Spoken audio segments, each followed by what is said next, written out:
Hello everyone, my name is Michael and this is Brilliant Blunders, the channel that's all about me, playing chess.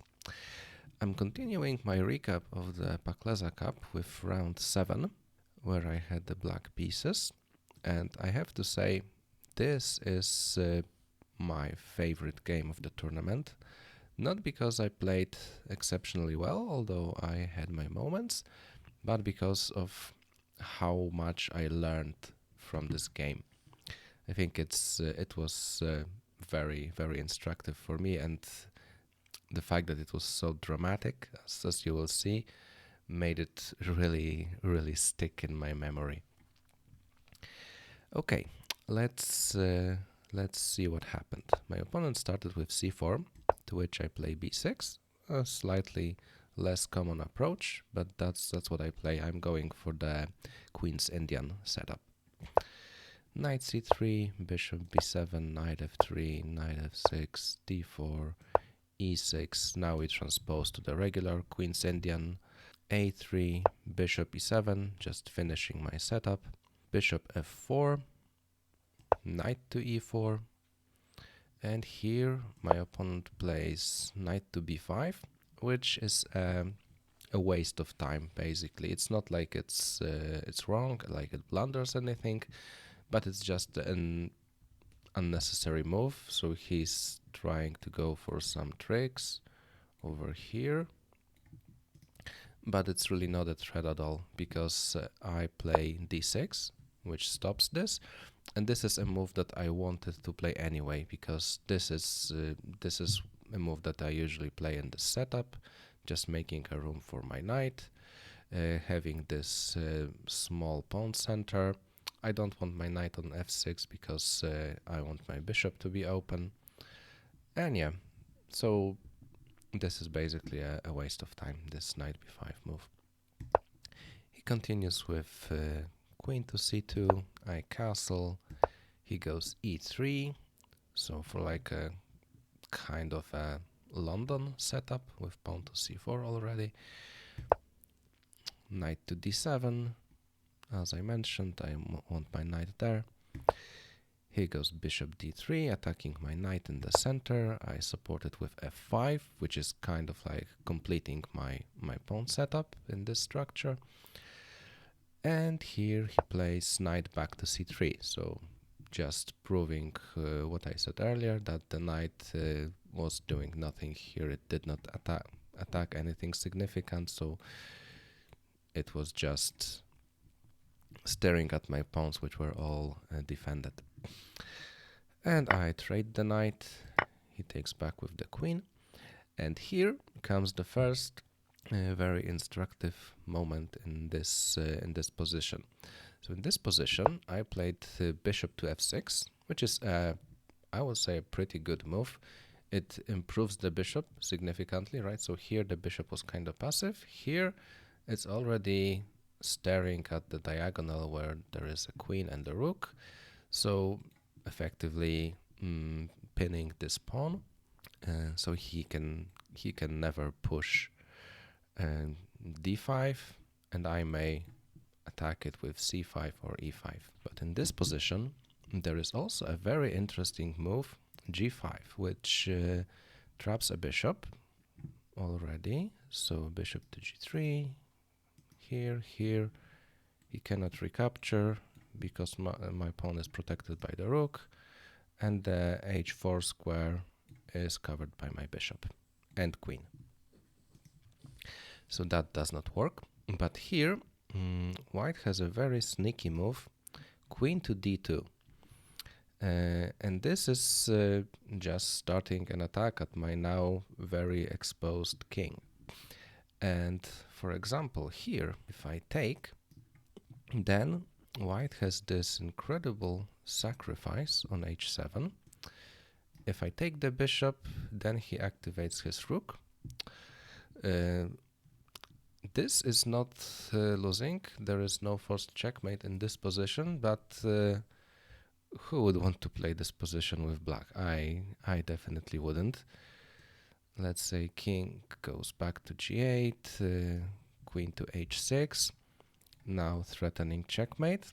The only move that saves black here, his bishop here, and now black takes the pawn with check, king goes here, white takes the bishop. White is a piece down, but he's won 3 pawns for that, so material is kind of equal, and black's king is really exposed here, and I would actually probably prefer to be white in this position, because yeah, you can just you just have a lot of attacking opportunities, and it's pretty likely that sooner or later black will just drop something or will be forced to give up some material to protect the king. So yeah, very tricky line. And let's also see what happens if black does not accept the bishop sacrifice, because that's also an opportunity, right? So let's say okay, you've won my pawn, I don't want to any of that open rook business. I'm going king f7. Now white goes here, queen to h6, and obviously the threat is queen g6 checkmate. And I can throw in pawn takes check. And now the only move to save black from checkmate is rook to h8, because it gives king this square here. And here white can force a repetition, and the game would end in a draw. So technically you won a bishop, but white can force a draw. So a very tricky move, and on the surface it looks like it just wins a bishop, but if black finds this queen d2 idea, then it gets very tricky, and black can easily lose. And for that reason, I think like bishop f6 is a perfectly well practical move, just improving the position. And here my opponent plays b4, which is a very bad move on many levels. So on the surface, it looks like he's just has this amazing control over the queen side. He's just grabbed more space with this b5. But what he's also done, he's weakened this diagonal on which my bishop sits. So now, without this pawn, there are many motives potentially where I have this bishop skewering the queen and the rook, and you can see that black's bishop are generally amazing, right? This bishop is great, this bishop is great, so a really good position for black. And there is also a tactical reason why this move is bad. In positions like these, the moves that you always have to consider are pawn breaks, and especially pawn breaks in the center. And I kind of, obviously what I'm talking about is the move e5, right? It's like the pawn break that you absolutely have to assess. And I did calculate it, but I kind of did it lazily. So what I did is like, let's see, can I play e5? He has 1, 2, 3, 4 pieces defending it. I have 1, 2, 3 pieces attacking it. So I said, it doesn't work. But it's more complicated than that, because if I actually did a proper calculation and tried to visualize the actual position that arises out of it. And it's pretty easy to calculate because the moves are very forcing. So e5, attacking the bishop. The bishop cannot go back because I go here and I fork the knight and the bishop. So he has to take. I take back, renewing the threat. Let's say he takes with the knight. I take with a bishop. Now skewering the queen and the rook. So he has to take. I take with my knight. and he has to recapture, otherwise he's a piece down, right? So he captures, and now this bishop is left undefended, so I can take it with a queen, and I'm just a piece up in this position. Black is absolutely winning. There is no compensation for white for the missing piece. My king is not really exposed. There are some pawns hanging too. So yeah, a really good move that if I had calculated properly, it probably could have decided the game, but I didn't. So instead of that, I played a5, trying to fight on the queen side against his expansion. He castles, and in this position again, e5 again works with the exactly same combination. But what I saw now in the game is I saw this g5 idea.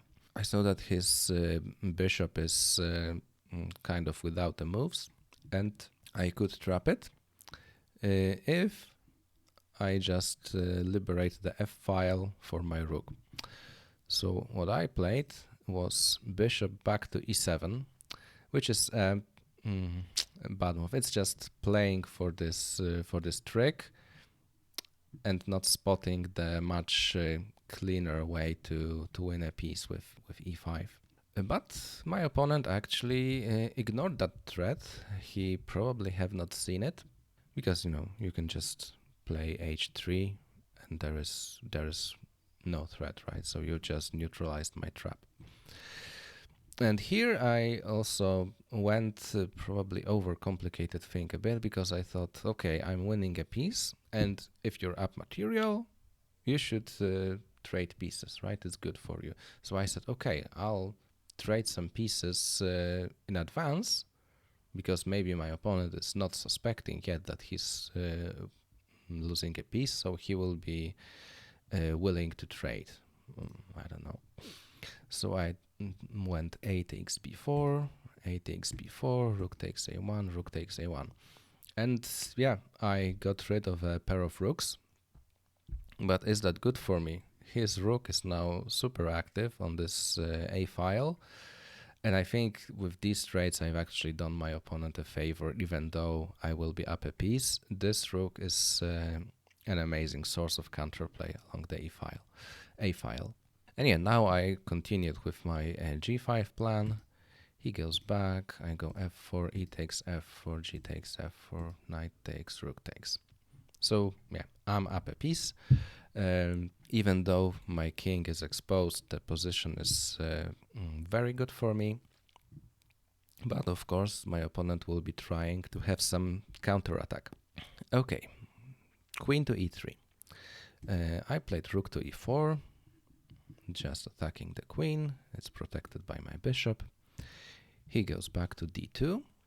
I move my queen into the game, so just to give it some opportunities to participate in the game. And he goes knight to g5, which is a very good move, because it attacks my rook, it attacks my pawn. Yeah, it brings the knight closer to the king, all sorts of problem. And here, what I played is rook takes e2. So I'm giving up my rook, but I'm winning two minor pieces. From a material point of view, it's good, right? So two minors are better than a rook, but I'm introducing a further imbalance to the position, because my opponent will have a rook and I will have three minor pieces. So it's a very imbalanced situation. It's obviously in my favor, but yeah, I have no rook to contest his rook, which may be problematic at times. And I'm also losing a pawn at the end over here. So that's how the game went. So the only other way to, because I have to somehow move my rook. So what I could have played, or what's actually the engine suggestion, is rook to h4. And now, obviously, white takes the pawn. I move the queen, and white goes pawn grabbing, but black gets a lot of initiative. So previously black's pieces were kind of like hanging around over here. Now black's pieces are all very active, close to white's king. So all the pieces can be brought to the attack very, very fast, and white has actually made this bishop very passive. He has this battery along the A file, and this really weirdly placed knight. But yeah, engine likes this for black, and yeah, it obviously black is still up a lot of material, so it's good. Let's go back to the game. So after this, obviously my opponent does not want to trade queens. Trading queens would be horrible for him. He would have no counterplay anymore. So he goes queen to g4, obviously, attacking my bishop, which cannot move because it's pinned to the king. I played queen to g7, which is an okay move, but very interestingly, black can play h6 here. And you may think, what about h4? The bishop is pinned. I'm just winning your bishop. But black can actually activate very nicely with knight to f6. And if queen continues pinning the bishop, then I can go knight to e4. And now you cannot continue maintaining this pin because my queen goes in, right? Queen takes f2. If king goes here, you can actually deflect the queen with this h5 move. If the queen gives a check, I can go here, here, here, and eventually if the queen just goes pawn grabbing, you have a checkmate. So that's something that you have to guard against all the time. Even this, probably I go here, here, I've won a queen. So yeah, a very, very dangerous position for white to, if he tries to really cling on to this idea of pinning the bishop. But I played queen to g7, a logical move. And here he goes rook to e1, which is actually a big mistake, because what he should have done to cause maximum trouble was to go here, attacking my bishop from the A rank. And you can see that this bishop does not really have a lot of squares, even though it's sitting on this excellent diagonal, which is all open. These pawns are very close to closing it down. And yeah, so if I go here, the rook takes, I can now free my bishop, but yeah, this position, it's pretty unclear, because even here, now the queens have been traded off. Black has two bishops, white has a rook, but black only has 2 pawns and white has 5. So I don't know who would be playing for a win here. Probably it's kind of equalish in this position, but yeah, much less clear than being like up a pawn or something. So yeah, so this was white's source of counterplay, this rook to a7. But he played rook to e1, intending, of course, to give me some checks, which were not possible on a8 because my bishop covers that square. I go bishop to f6, again proposing a queen trade. He checks, rook a8, I go knight to f8, queen e6 check. King to h8 was probably not a good move. Queen f7 was better. And if he goes here, then I can go here. And I have like this little castle of pieces around my king. But the good news is that there are no more checks, right? And we can, just continue with the game, something like that. I would have to make some work to kind of liberate all my pieces, but yeah, I have a big material advantage, and with precise play, I should be able to convert it. But I played king to h8 instead.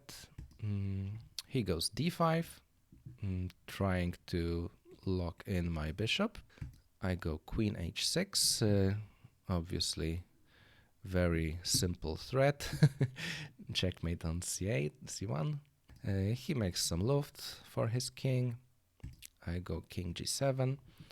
And here he makes a very weird move, which is also wrong, because he gave up his rook in exchange for my bishop and a bunch of pawns. So takes, I go here, and now he's going to grab my pawns on the queen side, and I guess he was planning on pushing some of his pawns, right? Maybe winning my bishop because it's kind of locked in. And here, actually, black had an amazing resource, queen to c1 check. And after the king moves, I can now take the pawn with the bishop, because he cannot recapture, because he would lose the queen. So at once I won a pawn, and I kind of liberated my bishop with check. So here, and yeah, he can actually get checkmated really fast. And if he does not go for this pawn grabbing, best move is probably queen to e7, after which I can force a queen trade. And now I have 3 pawns against 4, but I have a bishop, so this should be a winning endgame, because one of my pawns is a passed pawn here. So I'll just have to activate my king, push this pawn, and I would win. All right, but instead of that, I played bishop to a6, just protecting my bishop. He goes b5. Now he thinks he's won my bishop, and here I actually saw that the idea of queen c1, which now works, is slightly less strong, but still works to save my bishop. He goes here. I can now take on b4, b5, and he cannot recapture because again the pawn is pinned. So he grabs a pawn. I grab another pawn. He takes a pawn. So a lot of pawn grabbing here.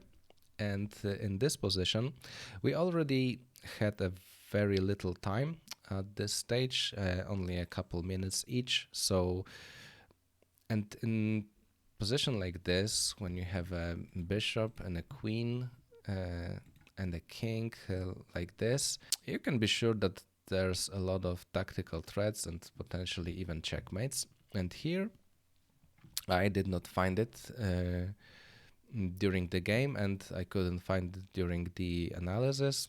Queen to d1 is the move that forces either a checkmate, or white would have to give up his queen. Which is, a really nice, probably like a puzzle-worthy position. Because, for example, if king to h3, then I go here, and bishop takes d5 check, right? So here, if he goes f3,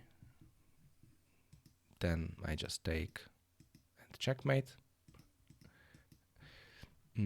If he goes... so his best option is to just give up his queen, but this is obviously very easily winning for black. Instead of king to h3, he could play h4 to not have any checks from h5. But here I can play bishop to f1 check, king to g1, the only move. Well, not the only move, but the best defense. And here I play bishop h3 check, king to h2, king to f1, and he cannot stop the checkmate in here. His queen is so unfortunately placed that it has no checks against my king, so all of the squares are covered. So here my pawn protects, here my knight protects, and the bishop as well. And yeah, obviously here he cannot also check because I'll just recapture with the king. So yeah, checkmate like this. So yeah, queen d1 was a winning move in this position. I did not find it. Instead, I played queen to f1, just see a check, make a check. I was thinking for some time whether to check with a queen or a bishop, and I could not really find any concrete continuation that would force anything. So I just went for this one. King to f3, queen d1 check, king to f4. Now I added my knight to the attack, knight g6 check. He goes king to g5, and here I decided, okay, I can win a pawn and trade queens. That can't be bad. And it definitely isn't bad. It leads to a completely winning endgame. But it's an endgame where I have two pieces and a pawn against three connected pawns. So I played this endgame without really thinking much about the position and how to win it. I thought, okay, I have two pieces. I'll just, mop up his pawns and just win. There are certain things that you have to consider in endgame like this. First of all, you don't really want to trade this pawn, the only black pawn, because in theory, checkmating with knight and bishop is possible, but I definitely wouldn't be able to do that with 2 or 3 minutes on the clock and not really knowing the proper technique. So that is out of the question. The way to convert this endgame is to arrange a situation where you can give up one of your pieces for two pawns, and then you just have one piece. You win the third pawn using the king and a piece. You push your pawn and you win. What's also important to notice is that you have the correct bishop, because the square on which the pawn could queen is the same color as the square that the bishop goes on. So if we remove the knight and all three pawns from the position, this is a winning endgame for black. If it was like the a7 pawn instead, it would be a draw, because then the king can hide on the dark square on which the pawn should queen, and there is no way to force it out of there. So yeah, so that's the correct approach. So you need to kind of course, activate your king and just wait for or arrange a situation in which you can win two pawns for a piece. So opponent goes f4, king g7, king g4, king f6, all very correct up to this point. f5, and here actually I can already win a pawn. If I go knight to e7, he cannot do anything to protect this pawn, so that's the free pawn, just makes the job a lot easier. What I played is knight to e5, and this is still winning. No issues with that. You can still force a win from this. King to f4, and here what I should have played, what's the best move, is bishop to f3. Because now you're actually arranging the situation that I spoke of. If white goes here, that obviously does not work, because I can just take the pawn. He cannot recapture, so that's out of the question. He can go h3, preparing that idea, and I can just hang on this diagonal, just wait there. g4. We can repeat the position, whatever. Now comes the move h6. And now white is kind of a Zugzwang, because he does not have any moves that improve this position. Anything he does is losing, because if he pushes, then I just capture the pawn. If he pushes this pawn, then of course I win this one. And if he moves the king somewhere, let's say even he moves here, then I can move my king up, right? And I've made some progress. Obviously, if he pushes, then I capture. So no pawn push is really available. And now I have this situation where if he moves back, now I can give up my knight for actually all 3 pawns, and yeah, easily win. And if he goes here, then I can just do this, and again, I'm winning all of his pawns. I've sacrificed the knight, but the endgame is winning for me because of this idea I mentioned, that my pawn will be queening on the square that my bishop can protect. So that was the way to convert it. What I did was bishop to b3, which is not does not give up the advantage yet, but it does not make any progress either. He goes g4, and now I make an absolutely horrible move, bishop to c2. And after this move, actually the best I can hope for is a draw, because this basically blunders the knight. He goes g5, I have to move back with the king, and he takes my knight. So at this point where I lost my knight, I was, very stressed already, because I saw that, okay, I had a winning position. Now I have to fight to not to lose it. And time was running out. And I was just, just making moves without thinking much about them. H4, bishop c2, just wandering around there. H5, king g7, g6, and this is still salvageable, and I'll show you how. Takes, king g8, king f6, king f8, here.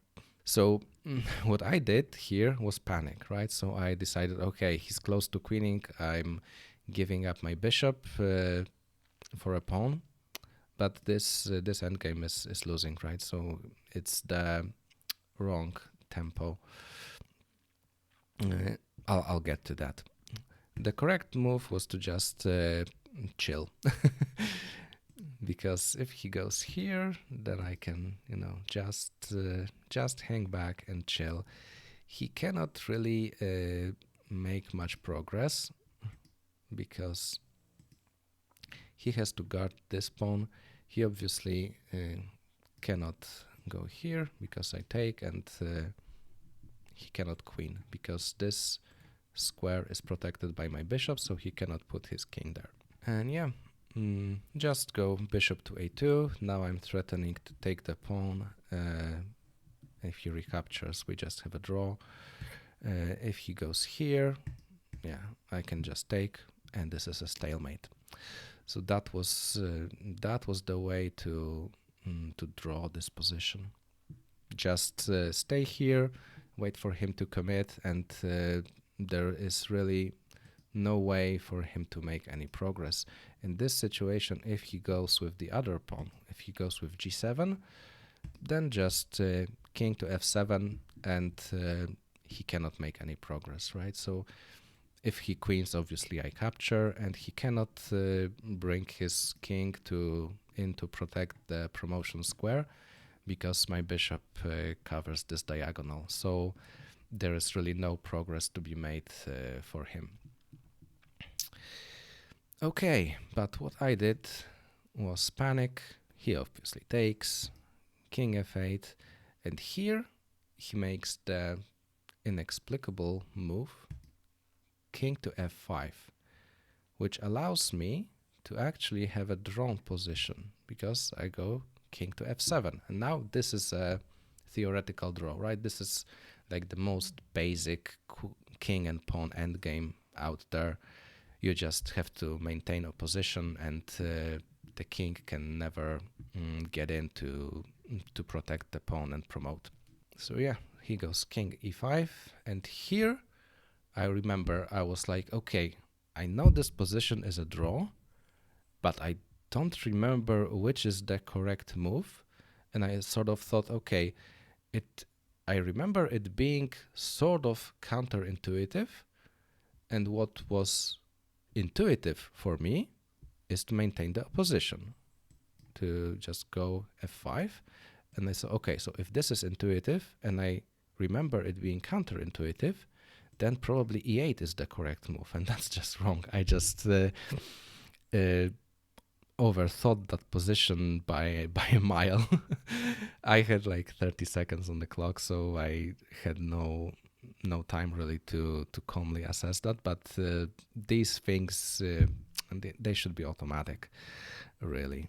King f8 was just a draw. I went king e8, and here obviously he converted that. Here I resigned, and yeah, just the way I was thinking about this position is like there are two like English gentlemen playing, and after this really hard-fought game, he goes, "Sir, I do not deserve a victory. Let us have a draw." And I'm like, "No, sir, you absolutely deserve this victory. Please take this game, win it." It's like absolutely absurd ending to a really great game. I hope you enjoyed it. Give this video a like, leave a comment down below if you enjoyed it. Subscribe to the channel if you want to see more videos like this, and I'll see you in the next one. Bye.